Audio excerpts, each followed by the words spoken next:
여러분들은 교회에서의 첫 기억은 어떤 것인가요? 그리고 교회에서 가지고 있었던 가장 많은 기억은 또 어떤 것들이 있습니까?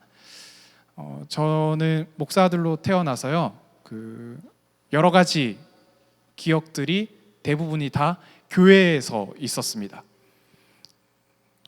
근데 주로 많은 기억들이 무언가 말씀을 많이 듣고 무언가 찬양은 많이 들었던 기억이 있는데 무슨 말씀인지는 잘 기억이 안 나고 무슨 찬양인지는 기억이 잘 안 납니다. 근데 그 딱 기억하는 한 가지 말씀이 있거든요. 그게 뭐냐면은 부흥 집회 한번 참석을 했었는데 그때 목사님이 예수님께 따라오던 많은 사람들이 있었는데 그 사람들은 두 가지 부류로 나눌 수 있다. 첫 번째는 제자들이다. 두 번째는 무리들이다. 근데 많은 사람들이 예수님을 따라다녔지만은 무리에만 그쳐 있었다. 근데 몇몇 사람들만 예수님께 더 가까이 나아가서 예수님의 제자가 되었다라는 이야기를 들었습니다. 그래서 되게 지금까지 기억하고 있는 거 보면은 굉장히 그 시절에 인상 깊게 이렇게 생각했던 것 같습니다. 그런데 이 외의 말씀들은 별로 기억이 나지 않아요. 저는 누구보다도 부흥에 많이 다녔었고, 그리고 막 집회한다 그러면은 항상 부모님이랑 같이 가고, 그리고 찬양을 정말 많이 부르곤 했었는데 별로 기억이 나지 않습니다. 제가 똑바로 기억하는 거는 몇 가지 안 됩니다. 두 가지 되는데요. 하나는 동생이랑 거기에서 만난 친구들이랑 놀러 다녔던 거, 그 다음은 어머니 무릎 빼고 잤던 거, 요 두 가지가 가장 많은 기억을 가지고 있습니다. 여러분들은 혹시 어떤 기억 가지고 있나요? 여러분들이 이제 저희 교회 특세가 시작되기 1년 전에 태어났잖아요. 그래서 어릴 적부터 저희 교회에 나왔으면은 특세를 계속 꾸준히 왔던 아마 세대일 겁니다. 그래서 간혹 만나다 보면은 저는 태어나서부터 지금까지 특세를 한 번도 빠진 적이 없어요 라고 하는 애들이 있어요. 그래서 저희 교회 역사와 같이 이렇게 움직였던 친구들도 만나곤 하는데, 사실 그때의 몸은 특세에 나오지만은 정신은 다 교회가 아닌 꿈나라로 다 가서 다 이렇게 해가지고는 그 자기 몸을 자기가 주체하지 못해서 완전 시체처럼 막 이렇게 늘부러져 있는 아이들을 특세하는 공간을 보면은 다 애들이 막 다 이렇게 다 있죠. 여러분들도 비슷하지 않을까라는 생각이 듭니다. 근데 이게 모태신앙과 그리고 어릴 적부터 예수님을 믿어왔던 사람들을 향해서 사람들이 많이 이야기하죠. 야, 너한테 들려준 말씀이 얼만데, 너한테 부어준 은혜가 얼마나 많은데, 야, 말씀 좀 흘리지 마라, 야, 은혜 좀 자꾸 떨어뜨리지 마라 라는 이야기들을 여러분들이 몇 번 들었을 겁니다. 그런데 저는 그렇게 생각하지 않습니다. 모태신앙만큼 하나님께 축복받은 인생도 없고요, 어릴 적부터 교회 나와서 하나님의 말씀을 듣는 인생만큼 하나님의 큰 은혜를 누리는 인생도 없다라고 생각을 합니다. 오늘 이삭이 그러한 인생을 살아왔습니다. 이삭에 대해서 참 많은 사람들이 이야기를 하는데, 아브라함은 거대한 어떤 신앙의 인물로 그리는 반면에 이삭은 별로 좀 그닥 별로 이렇게 드러내지 않는 그런 모습들로 사람들이 인식을 하고 이야기하곤 합니다. 그래서 아브라함이라는 거대한 인물, 또 야곱이라고 하는 거대한 신앙의 인물 사이에 끼어져 있는 참 초라한 인물처럼 학자들이 설명하곤 합니다. 그런데 저는 좀 다르게 생각을 합니다. 그 어느 누구도 누릴 수 없는 축복, 그리고 그 어느 누구도 행동하지 않았던 믿음의 위대한 결단을 이삭은 내리고 있습니다. 그 이야기들을 차근차근 한번 좀 살펴보고자 합니다. 이삭은 하나님의 복 그 자체였습니다. 이삭의 존재만으로도, 이삭의 존재 그 자체가 하나님께서 아브라함에게 내려주신 복 그 자체였습니다. 하나님께서 아브라함에게 수많은 약속들을 하십니다. 너는 내가 명하는 곳으로 가라. 그리고 그곳을 내가 너에게 줄 것이다. 내가 너에게 많은 후손을 줄 것이다. 그리고 내가 너를 복의 통로로 사용할 것이다 등등의 많은 약속들을 하시는데, 하나님께서 정말 구체적으로 하신 약속은 딱 하나입니다. 내가 너한테 아들을 줄 것이다. 예를 들어 볼게요. 하나님께서 아브라함에게 땅을 주겠다고 약속하셨어요. 그런데 그 땅을 어떻게 줄 것인지 아브라함은 알지 못했습니다. 근데 뭐 흔적들, 조그마한 이렇게 뭐 조각구름 같은 흔적들은 발견할 수 있긴 하긴 하지만은 아브라함 삶에서 실제적으로 이루어지지는 못했죠. 그리고 많은 후손들을 줄 것이다라고 했는데 아브라함 삶에 있어서 아들을 본 것은 거의 90세가 넘는 삶이 되어서야 아들을 낳게 됩니다. 그리고 아들들을 조금씩 보게 되죠. 그리고 복의 통로로 사용하겠다 그러는데, 복의 통로가 뭔지, 여러분들한테 복의 통로가 될 것이다 라고 이야기하면 여러분들은 어떤 식으로 이해할 겁니까? 아브라함은 자신에게 주어진 약속이 어떻게 보면 조금 허황된, 좀 이렇게 허한, 구체적이지 않은 약속들을 받았는데, 정말 구체적인 약속 하나를 딱 받았습니다. 그것이 무엇이냐면은 바로 아들을 낳게 될 것이다 라고 하는 약속입니다. 그리고 이 약속은 실제적으로 이루어지죠. 그러면은 주어진 이 아들은 하나님께서 나를 돌보아 주신다, 하나님께서 나와 함께 해주신다 라고 하는 증거가 되고요. 그리고 다른 약속들, 조금은 허황돼 보이고 구체적이지 않는 이 약속들 또한 이루어 주겠다라고 하는 증거가 되는 겁니다. 그렇기 때문에 이삭이라고 하는 존재는 정말 중요하고 하나님의 복 그 자체라고 말할 수 있는 거죠. 그래서 아브라함은 이삭에게 많이 이야기했을 겁니다. 야, 하나님이 너를 얼마나 많이 사랑하는지 아느냐, 하나님이 너한테 큰 복을 주실 거야, 하나님은 너와 늘 함께 하실 것이야, 내가 하나님께 받은 축복이 바로 너거든 이라고 아브라함은 끊임없이 이야기를 했을 겁니다. 그리고 아브라함이 얼마나 이 아들을 보면서 기뻐했는지 이 아들의 이름 그 자체를 웃음이라고 지은 거죠. 이 아들을 볼 때마다 기쁜 거죠. 너무 행복하고 너무 좋은 거고, 그리고 웃음이 막 나니까 이름을 웃음, 그리고 그 뜻이 담겨져 있는 이삭이라고 지었습니다. 그러면서 이 이삭을 보면서 너무 행복해서 잔치도 베풀고 기뻐하는 모습들이 참 많이 등장을 합니다. 이 이삭을 향하여서 보여주는 그 아브라함의 마음이 하나님께서 표현하시는데, 그것이 22장 2절에 등장을 합니다. 22장 2절을 한번 보도록 할게요. 거기에 보면 이렇게 나와 있습니다. 여호와께서 이르시되 내 아들 내 사랑하는 독자 이삭을 데리고 모리아 땅으로 가서 내가 내게 일러준 한 산 거기서 그를 번제로 드리라. 하나님께서 이삭을 지칭할 때 두 가지 용어로 사용하죠. 내 독자, 내 아들, 내 사랑하는 독자. 그리고 두 번의 반복을 합니다. 아들과 독자, 이것이 이렇게 서로 반복이 되는데, 반복된다는 것은 정말 중요하다라는 의미죠. 너한테 그 중요한 아들, 너가 진짜 사랑하는 아들. 그 성경에서 어떤 형용사가 붙거나 어떠한 표현을 하는 것은 정말로 그러하다는 거거든요. 아브라함은 이삭을 볼 때마다 내 아들, 내 사랑하는 독자라는 마음을 가지고 정말 이삭을 사랑하는 마음이 무궁무진하게 컸습니다. 왜냐하면 이삭은 하나님께서 주신 축복이고, 또한 이 이삭이 하나님의 길을 따라서 계속해서 가기를 원했기 때문이죠. 이삭에게 아브라함은 많은 이야기를 해 주었을 겁니다. 내게 행하신 일들, 하나님께서 내게 말씀하신 것들, 그러한 것들을 수도 없이 이야기를 했을 겁니다. 그리고 이삭의 마음 가운데는 그것들이 심기어져 있었을 거고요. 그래서 제가 여기에서 중요하게 생각하는 부분들은 여러분들도 마찬가지일 거라는 생각일 겁니다. 제가 부모님들이랑 같이 사역을 하고 있거든요. 청소년 부모 훈련원에서 같이 집사님들, 권사님들이랑 같이 사역을 하고 있는데, 거기에서 문제 있는 분들, 그리고 기도하고자 하시는 분들이 오셔서 함께 기도하는 공동체입니다. 거기에서 가장 많이 내놓는 제목이 뭐냐 하면은 우리 아들의 신앙이 온전하게 설 수 있도록 도와주세요. 매주마다 교회 가는데 얘가 진짜 마음을 다해서 교회 가는지 잘 모르겠어요 라는 이야기들 많이 하세요. 근데 제가 그럴 때마다 이야기합니다. 그 아이들 마음 가운데에 하나님의 말씀은 분명히 심겨져 있고 분명히 담겨져 있습니다.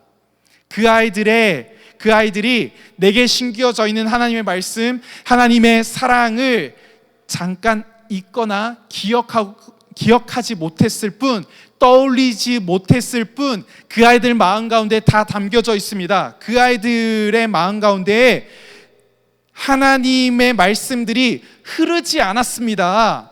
땅에 떨어지지 않았습니다 라는 이야기를 합니다. 저는 여러분들을 향해서 저는 그러한 확신을 가지고 있습니다. 지금 여러분들은 한 20여 년 동안 교회 다녔죠. 20년 신앙생활이면은 거의 중진에 가까운 그 정도의 세월입니다. 사회생활에서 20년 했다 그러면은 사장직까지 오를 수 있는 위치죠. 저는 여러분들의 신앙생활이 연수만 찼다라고 생각하지 않습니다. 여러분들이 어릴 적부터 들었던 하나님의 말씀, 하나님의 사랑, 하나님의 은혜가 여러분들 마음 가운데 심기어졌다라고 저는 분명히 확신하고 있습니다. 그리고 여러분들은 그것들을 좀 떠올릴 필요가 있습니다. 흐르지 않았고 떨어뜨리지 않았던 그 하나님의 말씀, 내가 잠깐 잊어버렸고 그리고 떠올리지 못했던 그 하나님의 말씀을 여러분들은 좀 끄집어낼 필요가 있습니다. 여러분들의 삶을 신앙으로 표현하자면 어떤 것으로 표현할 수 있겠습니까? 여러분들의 신앙을 한 문장으로 표현한다면 여러분들은 무엇이라고 표현할 수 있겠습니까? 제가 오늘 말씀을 준비하면서 이삭의 삶을 어떻게 표현할 수 있을까? 이삭의 삶은 하나님께서 함께 하신다라고 표현할 수 있을 것 같더라고요. 하나님께서 함께 하신다. 하나님께서 아브라함과 함께 하셨기 때문에 아브라함에게 웃음을 주셨죠. 그리고 아브라함과 함께 하셨기 때문에 그 이삭을 주셔서 하나님께서 함께 하신다는 증거가 되어 주셨습니다. 뿐만 아니라 이삭의 삶 가운데서도 하나님께서는 늘 함께 하셨습니다. 아브라함은 이삭에게 끊임없이 이야기했을 겁니다. 하나님께서 나와 함께 하셨어. 그래서 나에게 찾아오셔서 나에게 수많은 이야기들을 해주시고 나를 이끌어서 가나안 땅에 살게 하셨지. 너는 그 하나님을 붙잡아야 돼. 너와 함께 하시는 그 하나님을 붙잡아야 돼 라고 아브라함은 끊임없이 이야기했을 겁니다. 그리고 중요한 시점이 되었을 때 이삭은 그 신앙을 밖으로 표현하기 시작합니다. 그 이야기가 오늘 본문 가운데 등장을 합니다. 오늘 본문을 이삭의 관점에서 한번 보도록 하죠. 해가 뜨지 않는 새벽이 되었는데 갑자기 아버지가 깨웁니다. 예배드리러 가자고. 마치 우리의 모습을 보는 것 같지 않습니까? 효시가 교회 가야 돼. 제가 집에 가면은 제가 20살부터 이렇게 밖에 나와서 생활을 했거든요. 이제 대학교나 이렇게 쭉 밖에서 쭉 생활을 했는데 집에 내려가면은 저를 가장 힘들게 하는 거는 딱 한 가지입니다. 새벽기도. 새벽기도. 저희 부모님은 목사님, 사모님이니까 일찍 가시잖아요. 그러면은 5분이라도 더 자고 싶은 거예요. 그래서 효시가 너 얼굴을 권사님들이 보셨기 때문에 너 안 오면 큰일 난다. 새끼 목사가 새벽기도 안 온다 그러면은 권사님들 다 시험에 든다. 그러니까 너 꼭 와야 된다. 그러면은 그 말 들으면 어떻게 안 갈 수가 있겠어요. 그러면은 억지로 일어나서 새벽 한 4시 45분 이때쯤에 가는 거예요. 교회. 그래도 참 감사한 거는 교회 본당이 2층이고 사택 목사님이 사는 집이 3층이거든요. 그래서 한 층만 내려간다는 게 참 감사한 일이죠. 거리가 멀면 멀수록 자는 잠이 정말 줄어들 텐데요. 그래서 제가 방법을 생각했죠. 어떻게 하면 새벽기도 안 갈 수 있을까? 저녁 늦게 가자. 그래서 한 12시쯤 집에 도착하게끔 하는 거죠. 그러면은 이거 녹화되면 큰일 나는데 그 12시쯤 도착하면은 이제 늦게 왔으니까 부모님이 봐주시는 거죠. 그리고 봐주시는 이유도 권사님, 집사님들이 안 봤으니까, 얘가 왔는지 안 왔는지 모르니까. 그래도 그 다음날 되면은 또 어김없이 가야 돼요. 다 동네 주변에서 다 살고 계시니까 얼굴을 마주치고 인사하게 되니까 어쩔 수 없이 또 가야 되는데 이삭도 참 힘들었을 겁니다. 이삭 나이를 추측하기로 여러분들 또래라고 보고 있거든요. 한 20살 또래로 보고 있는데, 여러분들도 새벽에 일어나는 거 진짜 힘들잖아요. 새벽에 해가 뜨기 전에 일찍 일어나서 이렇게 뚜벅뚜벅 걸어가는 것 자체가 참 힘들 겁니다. 근데 아버지의 이끌림에 따라서 이렇게 터벅터벅 쭉 걸어가는데, 생각했던 예배 드렸던 장소보다 훨씬 더 먼 겁니다. 원래 예배 드렸던 장소보다 훨씬 더 멀리 가는 거죠. 한 3일 길을 갑니다. 3일 길을 갔는데, 또 같이 예배 드리기 위해서, 제사 지내기 위해서 도와주던 종들은 또 밑에 있는 거죠. 저 밑에서 아버지가 그냥 두고 저랑 아버지만 올라가자고 이야기하십니다. 그래서 등에 나무를 짊어지우고, 그리고 아버지는 내가 위험하다고 생각했는지 본인이 칼과 불을 들고 올라갑니다. 그리고 올라가다 보니까 궁금한 게 생기죠. 예배 드릴 때 가장 중요한 거는 번제물입니다. 그래서 이삭이 아버지에게 묻습니다. 여기에 7절과 8절에 담겨져 있는 이 대화가 아버지와 아들이 얼마나 사랑하고 있는지가 잘 드러나는 본문입니다. 그냥 단순히 이삭이 아버지 왜 우리 예배드릴 어린 양이 왜 없나요? 라고 부르는 게 아니라 서로의 이름, 서로의 호칭을 부르면서 내가 너를 얼마나 사랑하고 있는지를 막 잘 보여주는 본문입니다. 7절과 8절 한번 보도록 할게요. 이삭이 이야기를 합니다. 아버지 하니 아브라함이 말을 합니다. 내 아들아, 내가 여기 있노라. 이삭이 이야기합니다. 불과 나무는 있거니와 번제할 어린 양은 어디에 있나이까? 아브라함이 이야기합니다. 내 아들아, 번제할 어린 양은 하나님이 자기를 위하여 친히 준비하시리라. 서로의 이름을 부르면서 이야기하고, 또한 대화 가운데 계속해서 아버지, 아들 이런 이야기가 나오면서 이 둘이 얼마나 끈끈한 관계인지를 잘 보여주고 있죠. 이삭이 궁금한 겁니다. 하나님께 예배드리기 위해서는 어린 양이 필요한데 왜 어린 양이 없습니까? 아버지가 이야기하죠. 하나님께서 그 어린 양을 준비하실 것이다. 근데 지금 아브라함 마음 가운데 있는 그 어린 양은 누구를 지칭하고 있나요? 이삭을 지칭하고 있는 거죠. 지난주에 설교 기억하시나요? 아브라함이 어떠한 마음으로 이삭을 죽이려고 했는지를 지난주 설교 때 함께 나누었습니다. 그리고 이삭을 죽이려고 하는 과정도 아브라함이 속으로 분명히 생각했을 것이고, 그리고 그 과정을 차근차근 밟아갈 것이라고 마음을 먹었던 거죠. 근데 이삭은 아무것도 모르는 상황입니다. 그냥 단지 아버지와 함께 하나님께 예배 드리기 위하여서 그곳으로 나아오고 있는 거죠. 아버지와 아들이 함께 제단을 쌓습니다. 그리고 나무를 놓습니다. 그리고 이삭을 묵습니다. 근데 여기에서 중요한 이삭의 믿음의 행동이 등장을 합니다. 무슨 단어냐면은 결박하여라는 단어입니다. 결박하여. 한번 생각해 보세요. 120살 된 할아버지가 20살 된 청년을 죽이려고 그러면 어떻게 해야 될까요? 여러 가지 방법들이 있겠죠. 첫 번째, 싸움을 해서 이긴다는 것은 불가능해 보입니다. 두 번째, 20살 청년이 약간 정신 팔려 있을 때 몰래 그 어쌔신이나 닌자나 이렇게 자객처럼 살금살금 다가지고 목을 확 베어버리는 방법. 그게 두 번째고, 세 번째는 잘 이야기해서 타협해가지고는 얘가 묶이는 방법. 이 과정 가운데 한번 생각해 봅시다. 근데 싸우는 방법은 도저히 불가능하죠. 저처럼 이렇게 호리호리하고 미소년 같고, 그리고 참 샤프하게 생긴 사람이라고 할지라도 120 정도 된 할아버지는 진짜 한 주먹으로 이길 수 있죠.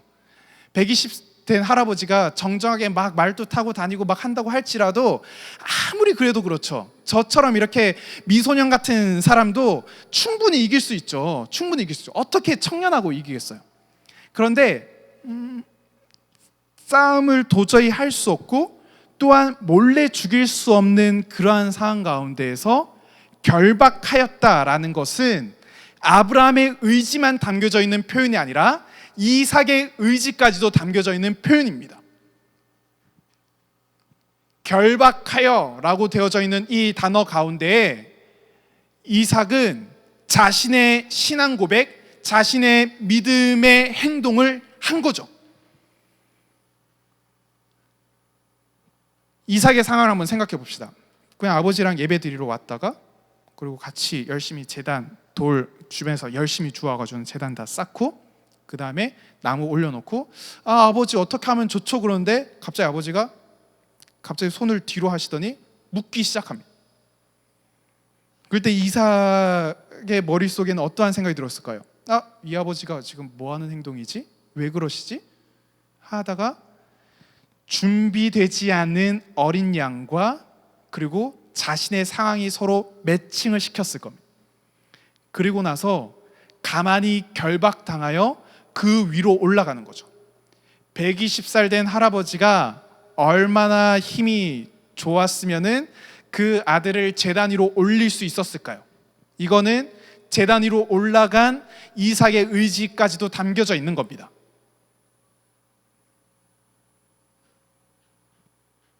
이것이 바로 모태신앙과 어린 시절부터 신앙생활을 해온 사람들이 할 수 있는 신앙의 행동들입니다.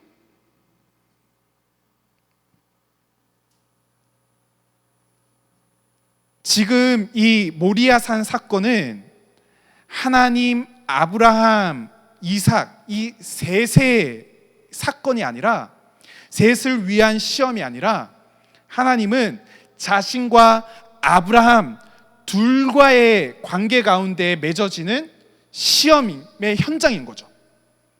그런데 이삭이 본인의 신앙을 드러내어서 하나님 앞에 내 신앙을 고백하고 있는 겁니다. 하나님, 제가 주의 말씀에 순종하여 내 스스로 이 아버지의 명령에 엎드려서 저도 복종하겠습니다. 저도 하나님 앞에 산 제물이 되어서 하나님께 영광 드리기를 원합니다 라고 하는 마음이 이 짧은 9절의 말씀에 깊이 담겨져 있는 거죠. 결박하여 제단 위에 놓고 라고 하는 이 두 동사 가운데에 이삭의 깊은 신앙이 담겨져 있는 겁니다. 저는 여러분들이 이러한 신앙의 행동들을 하기를 진심으로 기원하고 그리고 촉구합니다. 사랑하는 고3 수험생부서 여러분들 가운데 담겨져 있는 정말 놀라운 진리들이 정말 많이 있을 겁니다. 그것이 녹여져 있거나 구체적으로 남아 있거나 또한 흔적을 좀 찾아볼 수 없겠지만은 그것들은 여러분들의 인생과 여러분들의 마음과 여러분들 머리 가운데 다 담겨져 있습니다. 그리고 그것이 필요한 때에 드러내 보여주십시오. 그것이 필요할 때 드러내 보여주십시오. 여러분들이 마음만 먹는다면은 그것들은 변화해서 실제적으로 살아서 여러분들의 믿음의 행동들로 바뀌게 될 겁니다. 여러분들이 결단을 내린다면요. 여러분들이 내가 믿음의 표현을 하겠노라 라고 결단만 내린다면은 그것들이 살아서 움직이기 시작할 거라고요. 지금 이삭은 하나님과 아브라함 사이에 있는 신앙의 현장 가운데 자신의 믿음을 확 들어서 나도 하나님 앞에 살아있는 예배자입니다. 저도 하나님 앞에 내 믿음을 드러내 보여줄 수 있습니다 라고 하면서 자신의 신앙을 확 드러내 보이고 있습니다. 저는 여러분들도 충분히 이렇게 할 수 있다고 생각합니다. 여러분들 부모님 가운데 많은 분들이 정말 신앙생활 열심히 하시고 그리고 또는 순장으로 교회 여러 가지 직분을 감당하면서 참 많은 그리고 높은 신앙의 모습들을 보여주시는 분들이 참 많다고 생각을 합니다. 그리고 그분들은 여러분들을 보면서 걱정을 많이 하죠. 근데 저는 여러분들이 이삭처럼 이러한 행동들을 충분히 할 수 있다라고 생각을 합니다. 여러분들에게 쌓여져 있는 이 20년에 가까운 이 시간들은 허투루 지나온 시간이 아니고 여러분들의 신앙이 누적되어져서 큰 영향을 행사할 수 있는, 큰 믿음을 보여줄 수 있는 귀한 시간이라는 거죠. 여러분들의 필요한 것은 결단 그리고 하나님과 함께 하고자 하는 그러한 신앙의 노력들입니다. 여러분들이 그러한 것들을 좀 보여주시기를 원합니다. 여러분들은 모태 신앙으로 또한 어릴 적부터 교회에서 이렇게 자라나는 것을 좋은 일이라고 생각하셨나요? 아니면 별로 좋지 못한 일, 힘든 일이라고 생각을 하셨나요? 저는 아까도 이야기했듯이 저는 목사 아들로 태어났습니다. 어제 수련회 다 참석하셨죠? 수련회에서 안호성 목사님이 본인이 목사 아들로 있으면서 참 힘들었다고 이야기했잖아요. 목사님이 하신 이야기가 다 저한테 있는 이야기였어요. 실명을 거론하도록 하죠. 박성진, 혹시 들으셨나요? 제가 몇 번 이야기했는데 박성진이라는 애가 있었어요. 저는 목사 아들, 걔는 집사 아들. 그러면은 걔는 갑, 저는 을. 저는 목사 아들로서 성경 많이 알고 성경 문제 잘 맞추고 출석 잘하고 암송 잘하고 여러 가지를 하면서 저한테 주어져 있는 달란트는 어마어마하게 많았습니다. 그래서 저는 항상 좋은 선물을 살 수 있었죠. 근데 제가 좋은 선물을 딱 사면은 처음에 누가 막냐면 선생님들이 막아요. 요거 조금만 기다려봐 라고 이야기하죠. 그리고 기다렸다가 아무도 살 애들이 없어서 제가 딱 사면은 갑자기 이 박성진이라는 애가 아무 말 안 해요. 가르치고 하면서 울어요. 저거 달라는 거죠. 제가 들고 있는 거. 그러면은 저는 을이기 때문에 내주어야만 했습니다. 이런 경우들이 참 많이 있었고요. 또 토요일 날 친구들이랑 교회 친구들이랑 막 열심히 놀다가 주일날 와서 또 이제 예배 끝나고 같이 놀 준비를 딱 하고 있는데 갑자기 할머니가 와가지고는 제 뺨을 확 쳐버리는 거예요. 그때 제 나이가 11살인가 12살인가 그랬어요. 왜 그런지 보니까 그때 같이 놀았던 친구 중에 3대 독자가 있었는데 얘가 피곤하고 너무 많이 놀고 그러니까 막 끙끙 앓고 막 신음소리 내면서 막 이렇게 있으니까 3대 독자가 이렇게 막 힘들어하니까 할머니가 너무 화가 나가지고는 이게 다 목사들 때문이다 그래서 와가지고는 뺨을 확 때려버린 거죠. 근데 그거를 저뿐만 아니라 저희 어머니도 본 거죠. 저희 어머니 예쁘게 이렇게 정장 딱 차려입고 인사하고 막 하고 있는데 그 장면을 딱 본 겁니다. 근데 뭐라고 할 수가 없죠. 그 할머니는 몇 번 교회에 나온 새로운 성도, 그리고 얘는 부모님은 교회 안 나오고 할머니 따라서 친구 따라서 교회 이제 꾸준히 나오는 애. 그러면은 얘는 갑을 넘어서서 거의 왕의 위치에 있죠. 그리고 저는 또 을의 입장에 있어서 그때 제가 머릿속으로 생각했던 거는 딱 하나였습니다. 할머니가 속상한 마음을 빨리 돌이키고 댁으로 갈 수 있도록 해야 되겠구나 해서 했던 게 저는 딱 한마디뿐이었습니다. 죄송합니다. 이런 모태신앙의 삶을 살면서 지금 돌이켜 생각해 보면은 힘들 때도 있고 참 속상할 때도 있긴 있었지만은 제 마음 가운데 있었던 것은 지금 돌이켜 생각해 보면은 내가 어릴 적부터 예수 믿고 어릴 적부터 교회에서 자라났던 것이 참 복된 일이었구나, 참 행복한 일이었구나 라는 생각을 합니다. 그리고 지금도 나오는 말과 나오는 말씀과 나오는 찬양들이 다 그 시절에 녹아져서 있던 이야기들입니다. 그래서 이러한 행동들이 나타나면서 저는 어릴 적부터 예수를 믿고 어떠한 기억들은 사라지기도 하고 어떠한 기억들은 완전 없어진 것처럼 보이지만은 그것이 다 내 인생 가운데 있어서 내가 하나님 안에서 살아갈 수 있는 중요한 기초가 되는구나 라고 하는 생각을 지금 하게 됩니다. 사랑하는 고3 수험생 부서 여러분, 여러분들의 인생도 마찬가지라는 생각이 듭니다.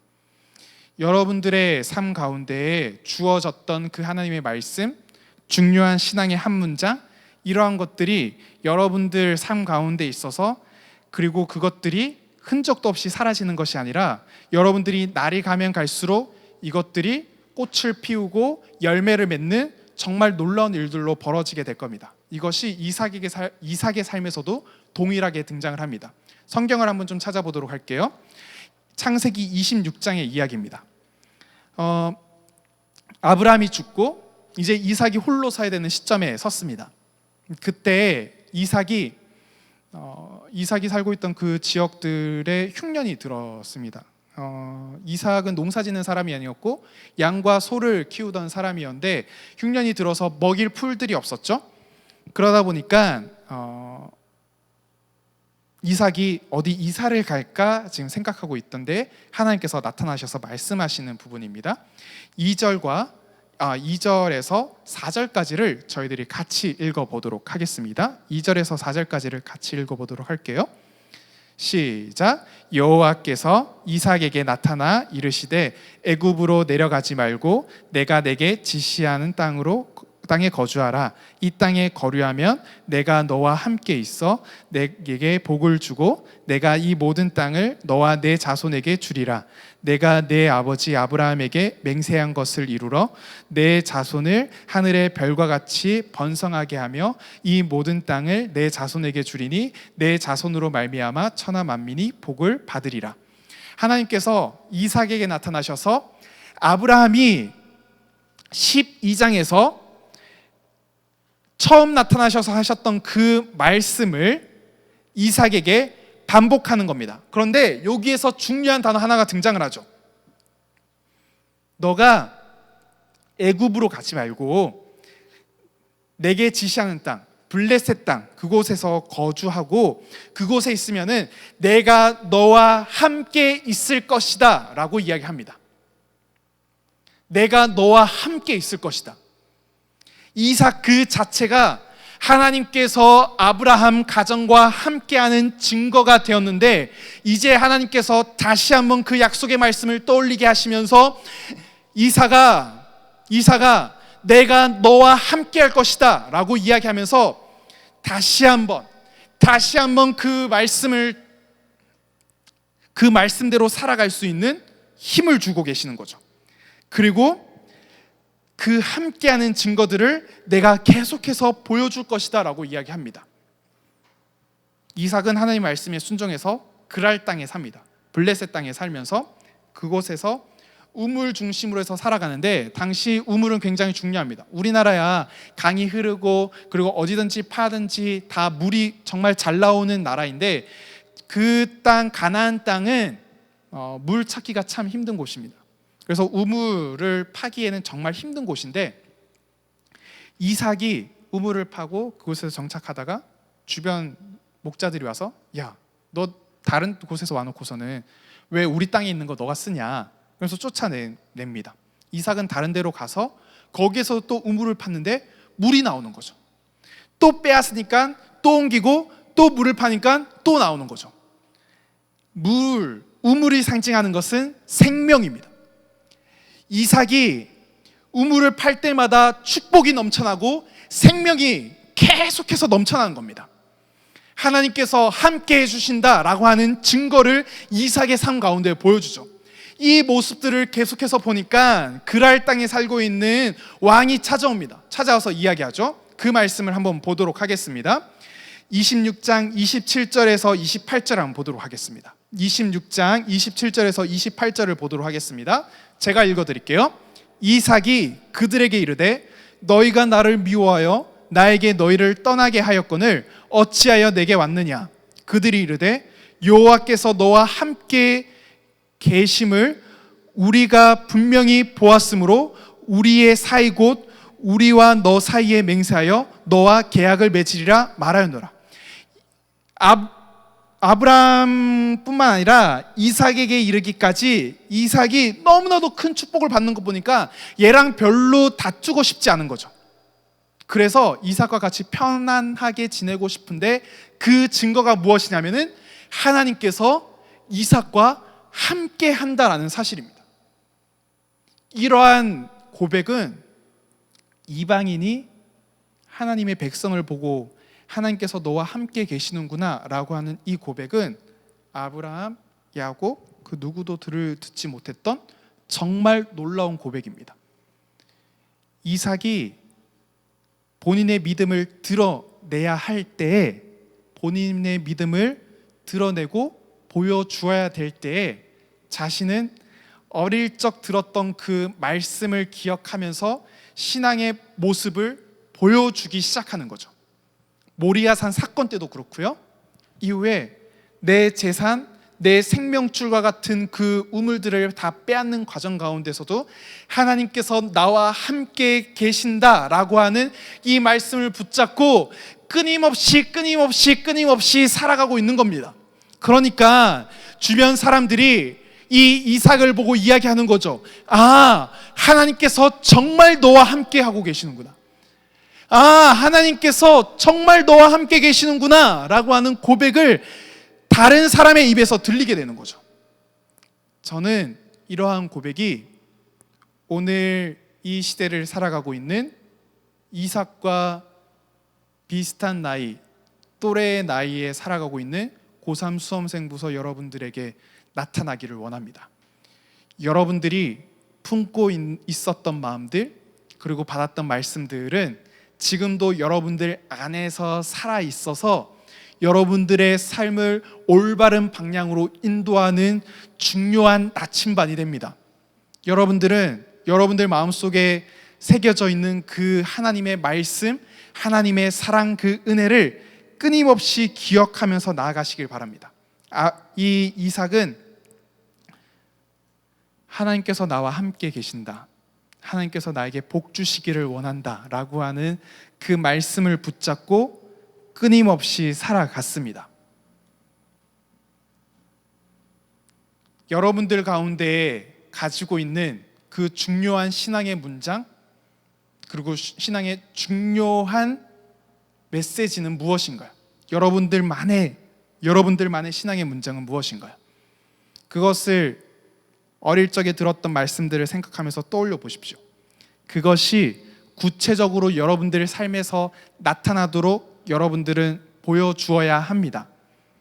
이삭이 나는 하나님의 복이야, 나는 하나님께서 함께하고 있는 사람이야 라고 하는 이 말씀을 가지고 모리아 산에서 본인의 신앙을 드러내고, 그리고 나를 해하려고 하는 수많은 사람들 앞에서 하나님의 함께하심을 드러내 보여주었죠.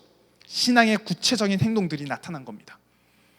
여러분들에게 주어진 그 신앙의 핵심적인 문장, 그것들을 다시 한번 떠올리면서 내가 이대로 살기를 원합니다, 이러한 말씀들이 내게 이루어지게 도와주십시오 라는 마음을 가지고 여러분들이 실제로 결단하고 실제로 살아가서 정말 아름다운 믿음의 꽃, 믿음의 열매를 맺는 우리 사랑하는 고3 수험생 공동체가 되기를 진심으로 축복합니다. 같이 한번 좀